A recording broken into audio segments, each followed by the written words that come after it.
Hello friends, स्वागत है आप सभी का हमारे यूट्यूब चैनल से जी ज्ञान पर। दोस्तों, आज के इस वीडियो में देखेंगे हम सामान्य ज्ञान के कुछ महत्वपूर्ण प्रश्न जो कि होगा संविधान से अर्थात राज्य व्यवस्था से। और यहाँ से आपके एग्ज़ाम में दोस्तों चाहे प्री बीएड हो या डीएड हो 3 से 4 क्वेश्चन देखने को मिल जाता है आपके संविधान से। तो दोस्तों वीडियो के अंत तक बने रहिएगा।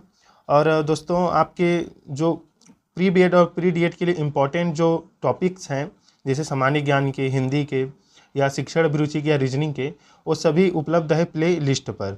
तो जाइए प्ले लिस्ट पर, चैनल पर जाकर प्ले लिस्ट पर जाइए। सभी का जो है प्ले लिस्ट अलग से बना हुआ है, चाहे शिक्षण अभिरुचि का हो, सामान्य ज्ञान का हो या अंग्रेजी का हो, हिंदी का हो या शिक्षण अभिरुचि का, सभी प्ले लिस्ट बना हुआ है। उसमें बहुत सारी वीडियो अपलोड है 2023 का भी, 24 का भी, तो उन्हें भी जाकर देख लीजिएगा दोस्तों। चलिए हम इस वीडियो को स्टार्ट करते हैं दोस्तों। प्रश्न पहला है, किसी भाषा को राजभाषा का दर्जा कौन दे सकता है दोस्तों? राज्य विधानमंडल, राजभाषा आयोग, संसद या राष्ट्रपति? तो देखिए दोस्तों, राजभाषा का दर्जा कौन दे सकता है किसी भी भाषा को? तो है संसद। याद रखिएगा, ऑप्शन सी इसका राइट आंसर हो जाएगा दोस्तों। अगला प्रश्न देखिए दोस्तों, निम्नलिखित में से किस भाषा को भारतीय संविधान की 8वीं अनुसूची में शामिल नहीं किया गया है? संथाली, मिजो, मणिपुरी, बोडो? बताइए दोस्तों, कौन सी भाषा है जिसको भारतीय संविधान में मतलब उसके 8वीं अनुसूची में शामिल नहीं है भारतीय संविधान के? तो इसका राइट आंसर है दोस्तों ऑप्शन बी, मिजो। दोस्तों कमेंट में बताइएगा हमारे भारतीय संविधान के 8वीं अनुसूची में कितनी भाषाओं को शामिल किया गया है या दर्जा दिया गया है। राज्यों में संवैधानिक तंत्र के विफल होने पर राष्ट्रपति शासन लागू किया जा सकता है दोस्तों, कौन से अनुच्छेद के तहत? अनुच्छेद 355, 360, 352 या 356? तो देखिए, संवैधानिक तंत्र के विफल हो जाने पर मतलब असफल हो जाने पर राष्ट्रपति शासन लागू किया जा सकता है कौन सा अनुच्छेद के तहत? तो अनुच्छेद 356 के तहत। तो ऑप्शन डी इसका राइट आंसर होगा दोस्तों। याद रखिएगा, राष्ट्रपति शासन वहाँ लगता है जहाँ मतलब कोई भी पार्टी का या कोई भी दल का जो है वहाँ मुख्यमंत्री नहीं रहती या किसी कारणवश से वो निलंबित हो जाते हैं, तो वहाँ पास राष्ट्रपति शासन लगाया जाता है क्योंकि किसी की सरकार नहीं होती, तो वो राष्ट्रपति के अधीन हो जाता है। चौथा प्रश्न देखिए दोस्तों, अनुच्छेद 352, 356 और 360 का संबंध है आपातकाल से, राजभाषा से, राष्ट्रपति के निर्वाचन से या प्रधानमंत्री की नियुक्ति से? तो देखिए, अनुच्छेद 352, 56 और 360 जो है इसका संबंध है दोस्तों आपातकाल से। याद रखिएगा, आपातकाल की स्थिति मतलब वही भारत में कोई भी आपातकाल हो सकता है और किसी भी राज्य में आपातकाल हो सकता है, तो इस स्थिति में इस अनुच्छेद का जो है पालन किया जाता है। अगला प्रश्न देखिए, राष्ट्रपति द्वारा किस आपातकाल की घोषणा की जा सकती है दोस्तों? वित्तीय आपातकाल, राष्ट्रीय आपातकाल या राज्य संवैधानिक आपातकाल? तो देखिए दोस्तों, किस आपातकाल की? तो उपरोक्त तीनों, इन तीनों की जो है घोषणा राष्ट्रपति कर सकता है दोस्तों। तो उपरोक्त सभी राइट आंसर है ऑप्शन डी। छठवां प्रश्न देखिए, अब तक कितनी बार राष्ट्रीय आपातकाल की घोषणा राष्ट्रपति द्वारा की जा चुकी है दोस्तों? बताइए कमेंट में। इसका राइट आंसर आपके हिसाब से क्या रहेगा? तो देखिए दोस्तों, राष्ट्रीय आपातकाल की घोषणा राष्ट्रपति द्वारा की जा चुकी है 3 बार, तो ऑप्शन सी इसका राइट आंसर होगा दोस्तों। अगर कोई भी उत्तर आपको गलत लगता है दोस्तों, कमेंट में ज़रूर बताइए कि ये उत्तर आपने गलत बताया है, हम उसे सुधारने के प्रयास करेंगे या उसको बताएंगे। प्रश्न बता दीजिएगा कि कौन सा उत्तर गलत है और कौन से प्रश्न का। भारतीय संविधान के किस भाग में पंचायती राज से संबंधित प्रावधान है? भाग 9 में, भाग 8 में, 7 में, भाग 6 में? तो देखिए, भारतीय संविधान के किस भाग में पंचायती राज से संबंधित प्रावधान है? तो भाग 9 में। ऑप्शन ए इसका राइट आंसर हो जाएगा दोस्तों। बहुत ही महत्वपूर्ण प्रश्न है। बताइए कमेंट में कि हमारे संविधान को बनने में कितना समय लगा दोस्तों और कितना पैसा खर्च हुआ और उनके अध्यक्ष कौन थे, जरूर कमेंट में बताइएगा। बहुत ही महत्वपूर्ण प्रश्न यहाँ से क्वेश्चन आता है। और हमारे संविधान में कितने अनुच्छेद हैं, कितने भाग हैं उसके और कितनी अनुसूचियाँ हैं, सभी कमेंट में बताइए। देखिए दोस्तों, पंचायती समिति जो है, पंचायत समिति का गठन होता है किस स्तर पर आपको बताना है? जिला स्तर पर, अनुमंडल स्तर पर, प्रखंड स्तर पर या ग्राम स्तर पर? तो देखिए दोस्तों, पंचायत समिति का गठन होता है प्रखंड स्तर पर। ऑप्शन सी इसका राइट आंसर हो जाएगा। 9वां प्रश्न देखिए, पंचायती राज को मजबूती प्रदान की गई कौन से संविधान संशोधन द्वारा? तो देखिए, पंचायती राज को 73वें संविधान संशोधन द्वारा है मजबूती प्रदान की गई है दोस्तों, 73वें संविधान संशोधन द्वारा। तो ऑप्शन बी इसका राइट आंसर हो जाएगा।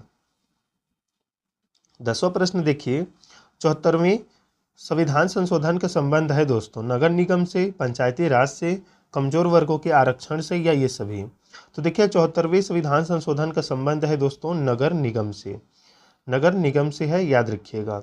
देखिए दोस्तों ये संविधान के जो प्रश्न हैं आपके सभी एग्जाम्स के लिए बहुत ही महत्वपूर्ण है। ये नहीं कि केवल 3 या 2 क्वेश्चन आता है तो इसे हम इस टॉपिक को नहीं पढ़े। आपके प्री बीएड और डीएड के लिए बहुत ही ज़्यादा इंपॉर्टेंट रह जाता है, क्योंकि एक एक नंबर जो है बहुत इंपॉर्टेंट होता है। क्योंकि जो रैंक होता है वो एक नंबर का रैंक अगर हम छत्तीसगढ़ में देखें तो 5 से 6,000, 7,000, 8,000 तक का फासला कर देता है। क्योंकि बहुत सारे अभ्यर्थी प्री बीएड और पीडीएड इस बार भी दिलाएंगे और हर साल बहुत ज़्यादा इसमें फॉर्म भरे जाते हैं डीएड और बीएड के लिए। तो दोस्तों एक एक नंबर इम्पॉर्टेंट होता है आपके कॉलेज चयन के लिए। उसमें जब मेरिट लिस्ट जारी होती है तो उसमें एक एक नंबर से आगे पीछे मतलब स्टूडेंट रहते हैं। तो देखिए दोस्तों हर क्वेश्चन इंपॉर्टेंट रहेगा, और ऐसा जो सामान्य ज्ञान होता है वो सभी एग्जाम्स के लिए आपके इंपॉर्टेंट रहता है, किसी एक के लिए नहीं। चाहे हिंदी हो, चाहे वो आपका सामान्य ज्ञान हो, चाहे रीजनिंग हो। शिक्षण अभिरुचि का आपके शिक्षा के क्षेत्र में उपयोग किया जाता है, लेकिन वो ज़्यादातर आपके प्री बीएड और प्री डीएड में ही पूछा जाता है। अगला प्रश्न देख लेते हैं दोस्तों। सबसे पहले पंचायती राज कहाँ लागू किया गया था, बताइए कौन से राज्य में? उत्तर प्रदेश, मध्य प्रदेश, गुजरात या राजस्थान?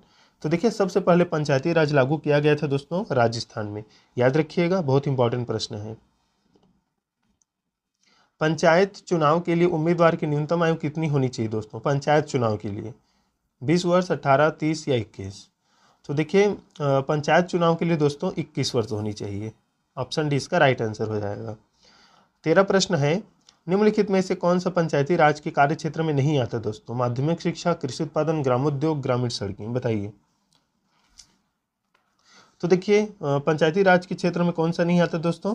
तो माध्यमिक शिक्षा, ऑप्शन इसका राइट आंसर हो जाएगा। अशोक मेहता समिति का संबंध है दोस्तों, तो अशोक मेहता समिति का संबंध किससे है?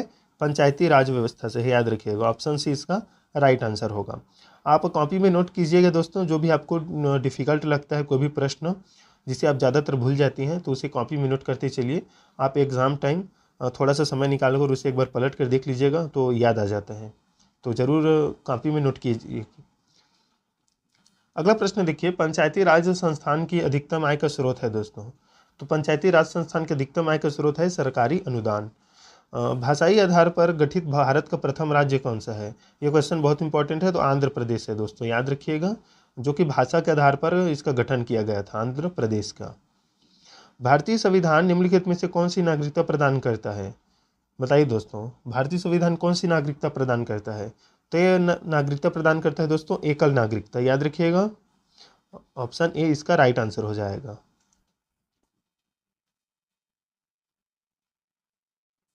संविधान के किस अनुच्छेद के द्वारा संघ एवं राज्यों के लिए लोक सेवा आयोग का प्रावधान किया गया है? 310 है अनुच्छेद, 312, 314 या 315? तो संविधान के अनुच्छेद के द्वारा संघ एवं राज्यों के लिए लोक सेवा आयोग का प्रावधान है दोस्तों 315 अनुच्छेद में, याद रखिएगा। ऑप्शन डी इसका राइट आंसर हो जाएगा। पांडिचेरी को किस वर्ष भारतीय संघ में शामिल किया गया दोस्तों? तो इसे शामिल किया गया था 1959 में, याद रखिएगा। ऑप्शन बी इसका राइट आंसर होगा। भारतीय संघ में किसी राज्य को सम्मिलित करने का अधिकार किसे है दोस्तों भारतीय संघ में? तो ये अधिकार है दोस्तों संसद के पास, पार्लियामेंट के पास है। ऑप्शन डी इसका राइट आंसर होगा, सॉरी बी। भाषाई आधार पर राज्यों का पुनर्गठन कब किया गया दोस्तों? 1947 में, 52 में, 53 में या 56 में? तो इसका राइट आंसर हो जाएगा दोस्तों वर्ष 1953 में। दोस्तों कमेंट में बताइए, भारत में प्रथम चुनाव, स्वतंत्र भारत में प्रथम चुनाव या भारत में प्रथम चुनाव कब हुआ था, किस सन को हुआ था? जरूर कमेंट बताइएगा। वर्ष 1953 में गठित राज्य पुनर्गठन आयोग के अध्यक्ष कौन थे दोस्तों? बहुत ही इंपॉर्टेंट प्रश्न है। राज्य पुनर्गठन आयोग के अध्यक्ष कौन थे? न्यायमूर्ति फजल अली, वल्लभ भाई पटेल, बी आर अम्बेडकर या के एम मुंशी? बताइए। तो इसका राइट आंसर हो जाएगा दोस्तों न्यायमूर्ति फजल अली, याद रखिएगा, राज्य पुनर्गठन आयोग के अध्यक्ष। संविधान सभा के सदस्य प्रतिनिधि थे, तो संविधान सभा के जो सदस्य प्रतिनिधि होते हैं वो है जनता द्वारा अप्रत्यक्ष निर्वाचित। तो ऑप्शन बी इसका राइट आंसर होगा दोस्तों, 23 का बी इसका सही उत्तर हो जाएगा। भारतीय संविधान का अभिभावक कौन है दोस्तों? अभिभावक मतलब पिता।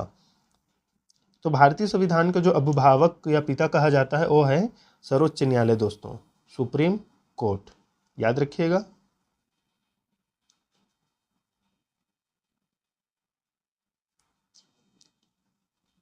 भारतीय संघीय व्यवस्था की एक विशेषता है दोस्तों, दोहरी नागरिकता, संविधान की सर्वोच्चता, केंद्र में संपूर्ण शक्ति या शक्तियों का एकीकरण। तो देखिए हमारे भारत संघ में जो व्यवस्था है उसकी विशेषता है संविधान की सर्वोच्चता। हमारे संविधान को सर्वोच्च माना गया है। तो 25 का राइट आंसर बी हो जाएगा। बी मतलब सही उत्तर है आपका। भारतीय संविधान का आप किस प्रकार वर्णन करेंगे? तो ये है दोस्तों विश्व के सबसे विस्तृत संविधानों में से एक, क्योंकि हमारा संविधान दोस्तों बहुत से देशों या विदेशों के संविधान से मिलकर बना है, चाहे वो कनाडा हो, आयरलैंड हो, ब्रिटेन हो, अमेरिका हो, रूस हो, सभी के संविधान से उसमें से लिया गया है। हमारे संविधान मतलब सभी देशों का एक सम्मिलित रूप है। तो विश्व के समस्त सबसे विस्तृत संविधान में से एक है ये, सबसे बड़ा भी है लिखित संविधान। भारतीय संविधान में संविधान संशोधन की प्रक्रिया का आधार है दोस्तों। तो संविधान संशोधन प्रक्रिया का आधार क्या है? दक्षिण अफ्रीकी संविधान दोस्तों, वहाँ से लिया गया है इसको। मतलब संविधान हम संशोधन कर सकते हैं दक्षिण अफ्रीकी संविधान में, ये बात उल्लेख है।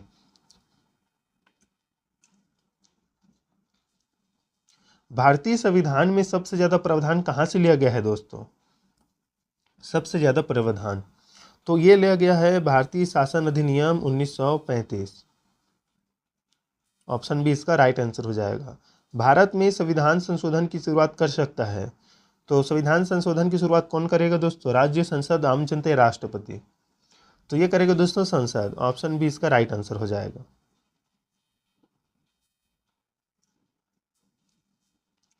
भारतीय संविधान में कितने प्रकार की आपातकालीन व्यवस्थाएं हैं दोस्तों? 4, 3, 2, 1 बताइए। तो इसका राइट आंसर है दोस्तों ऑप्शन बी 3। 3 प्रकार की आपातकालीन व्यवस्थाएं हमारे संविधान में है। राज्य के नीति निर्देशक सिद्धांत के अनुसार किस आयु तक के बच्चों को निःशुल्क एवं अनिवार्य शिक्षा देने की आशा की जाती है? तो 14 वर्ष, मतलब कक्षा 8वीं तक के बच्चों को। और ये सभी राज्य द्वारा संचालित भी किया जा रहा है। जितने भी सरकारी स्कूल हैं वो 8वीं तक जो है बिल्कुल निःशुल्क एवं अनिवार्य होता है। और इसका हमने कंप्लीट वीडियो बनाया है दोस्तों, शिक्षा का अधिकार अधिनियम 2009, वहाँ से क्वेश्चन आता है। प्ले लिस्ट पर जाइए, सामान्य ज्ञान प्ले लिस्ट बना हुआ है सामान्य ज्ञान का, उसमें ये वीडियो है। राइट टू एजुकेशन एक्ट 2009 हमने कम्युनिटी मतलब पोस्ट में भी डाला है, वहाँ पर भी जाकर आप देख सकते हैं। उसके लिंक ने हमें उसका मतलब लिंक हमने दिया है कम्युनिटी पोस्ट पर, तो वहाँ पर आप जाकर देख सकते हैं। संविधान के किस संशोधन अधिनियम के द्वारा 6 से 14 वर्ष के सभी बच्चों के लिए शिक्षा के अधिकारों को मूल अधिकार बनाया गया है? तो 86वां जो है संविधान संशोधन, ये जो नियम है 86वां, इसी के आधार पर जो है ये नियम बना है निःशुल्क अनिवार्य शिक्षा का। भारत के राजनीतिक दलों को राष्ट्रीय या क्षेत्रीय दलों का दर्जा कौन प्रदान करता है? तो ये प्रदान करता है दोस्तों चुनाव आयोग। ऑप्शन बी इसका राइट आंसर हो जाएगा 33 का।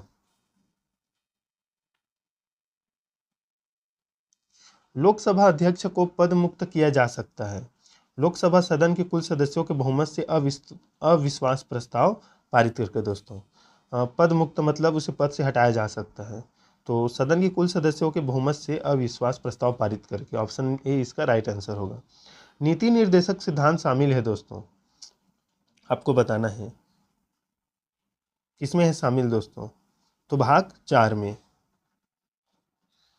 भाग 4 में जो है नीति निर्देशक सिद्धांत शामिल है।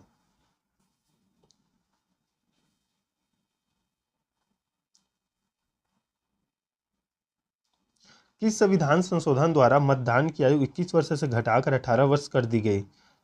44वां, 52वां, 61वां या 42वां? बताइए दोस्तों। तो इसका राइट आंसर है 61वां। ऑप्शन सी राइट आंसर है। निम्न में से केंद्रीय सूची का विषय नहीं है। तो केंद्रीय सूची का विषय नहीं है दोस्तों मजदूर संगठन। ऑप्शन बी इसका राइट आंसर हो जाएगा, याद रखिएगा। 38 नंबर प्रश्न, राज्यसभा में राज्यों को दिया गया है समान प्रतिनिधित्व, जनसंख्या के अनुसार सीट, उनकी साक्षरता के हिसाब से सीट, वर्तमान आर्थिक स्थिति के आधार पर सीट। बताइए दोस्तों। तो देखिए राज्यसभा में राज्यों को दिया गया है जनसंख्या के अनुसार सीट। ऑप्शन बी इसका राइट आंसर हो जाएगा। दोस्तों अगर आप भी रीजनिंग के टॉपिक वाइज अगर वीडियो चाहते हैं तो प्ले लिस्ट पर जाइए दोस्तों, वहाँ पर रीजनिंग के सभी वीडियो अपलोड है सभी टॉपिक के। और आपके एग्ज़ाम में वहाँ से कम आपको एग्ज़ाम में 22 या 23 क्वेश्चन देखने को मिल जाएगा, अगर आप सभी एक एक वीडियो को पढ़ते गए तो, क्योंकि हर टॉपिक पर बनाया गया है और आपके एग्ज़ाम में हर टॉपिक से एक प्रश्न आता है। तो हमने कोशिश किया है और हो सकता है आपको 25 से 26 क्वेश्चन बन जाए आपके एग्ज़ाम में। जो टॉपिक बचा है दोस्तों, थोड़ा सा कठिन जो टॉपिक है उसे हम कराएंगे जल्द ही, उसका नया वीडियो लाएंगे, लेकिन जितने अपलोड हैं उन्हें जाकर देख लीजिएगा। लोकसभा का कार्यकाल दोस्तों, तो लोकसभा का कार्यकाल होता है दोस्तों, आपातकाल के समय 1 वर्ष तक बढ़ाया जा सकता है, ये जिसका कार्यकाल है। कमेंट बताइए दोस्तों, लोकसभा का कार्यकाल कितने वर्ष का होता है। ऑप्शन बी इसका राइट आंसर है लोकसभा अध्यक्ष। तो लोकसभा अध्यक्ष मत बराबरी पर वोट दे सकता है दोस्तों, ऑप्शन ए इसका राइट आंसर है। अगर मत बराबर हो जा रहा है किसी कारणवश तो लोकसभा अध्यक्ष अपनी वोट दे सकता है। विधान परिषद के सदस्यों द्वारा अवकाश प्राप्त किया जा सकता है, तो 1/3 सदस्य प्रत्येक 2 वर्ष के बाद। जो विधान परिषद के सदस्य होते हैं वो छुट्टी प्राप्त कर सकते हैं 1/3 सदस्य प्रत्येक 2 वर्ष के बाद, तो ऑप्शन ए इसका राइट आंसर हो जाएगा।